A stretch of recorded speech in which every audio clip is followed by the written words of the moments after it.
السلام علیکم بچوں، میں ناز آپ کے ساتھ ہوں۔ آج میں آپ کو بتاؤں گی کہ سورہ بقرہ میں جو بقرہ یعنی گائے کا ذکر ہے وہ کیا ہے اور وہ کس وجہ سے آیا۔ میں آپ کو یہ بتاتی ہوں کہ حضرت موسیٰ علیہ السلام کی قوم کو جب حضرت موسیٰ علیہ السلام فرعون کے ظلم و ستم سے بچا کر امن کی زمین پر لے گئے تو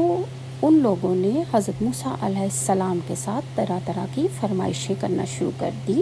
اور جب کوئی حضرت موسیٰ علیہ السلام انہیں حکم دیتے تو آگے سے مذاق کرتے، ضد کرتے اور بار بار حضرت موسیٰ علیہ السلام کو تنگ کرنا شروع ہو گئے تھے۔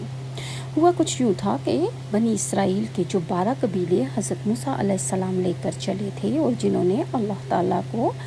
اپنا رب مان لیا تھا، ان کے ہاں ایک بندے کا قتل ہو گیا، اور انہوں نے بہت پوچھ پڑتال کی، بہت زیادہ پتہ کیا گیا کہ آخر اس بندے کو قتل کس نے کیا ہے، تو یہ معلوم نہیں ہو رہا تھا۔ پھر وہ لوگ جب تنگ آ گئے تو انہوں نے حضرت موسیٰ علیہ السلام سے کہا کہ جائیں اپنے اللہ سے دعا کیجئے اور اس سے پوچھئے کہ یہ قتل کس نے کیا ہے۔ تو اللہ تعالیٰ نے فرمایا کہ کوئی بھی گائے لے لو اور اس کو ذبح کرو، اور جب تم اس گائے کا گوشت کا کوئی بھی ٹکڑا اس مقتول کو مارو گے تو وہ زندہ ہو جائے گا، اور وہ زندہ ہونے کے بعد یہ بتا دے گا کہ آخر اس کو قتل کس نے کیا ہے۔ پیارے بچوں، آپ کو پتہ ہے کہ بنی اسرائیل نے اللہ تعالیٰ کی یہ سیدھی بات نہیں مانی۔ انہوں نے حضرت موسیٰ علیہ السلام سے کہا کہ تم پھر جاؤ اپنے اللہ کے پاس، اس سے پوچھو کہ اس گائے کا رنگ کیسا ہو۔ حضرت موسیٰ علیہ السلام دوبارہ اپنے اللہ تعالیٰ کے حضور حاضر ہوئے اور انہوں نے دعا کی کہ اے اللہ یہ بتا دے کہ اس گائے کا رنگ کیسا ہو۔ اللہ تعالیٰ نے فرمایا کہ اس کا رنگ گہرا زرد ہو۔ جب ان کو بنی اسرائیل کو حضرت موسیٰ نے اس کی اطلاع دی تو اس کے باوجود کہ وہ گائے کو تلاش کر کے ذبح کر ڈالتے، انہوں نے حضرت موسیٰ سے پھر سوال کیا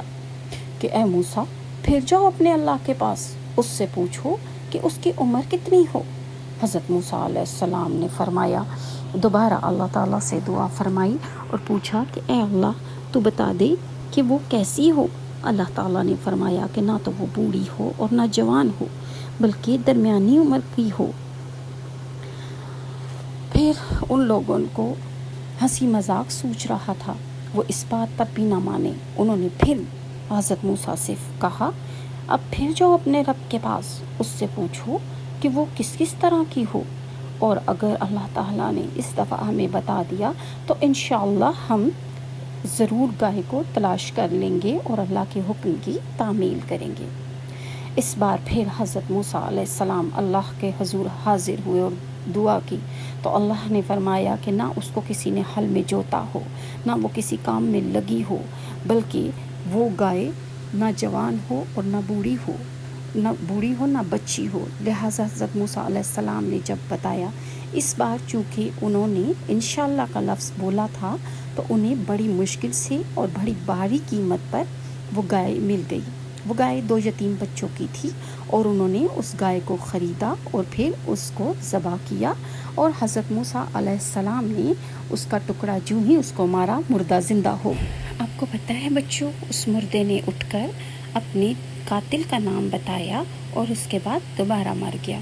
اس طرح ایک بہت بڑی جنگ، ایک فتنہ، ایک لڑائی جو کہ بنی اسرائیل میں ہو جاتی، حضرت موسیٰ کی حکمت اور اللہ تعالیٰ کی مدد سے ٹل گئی۔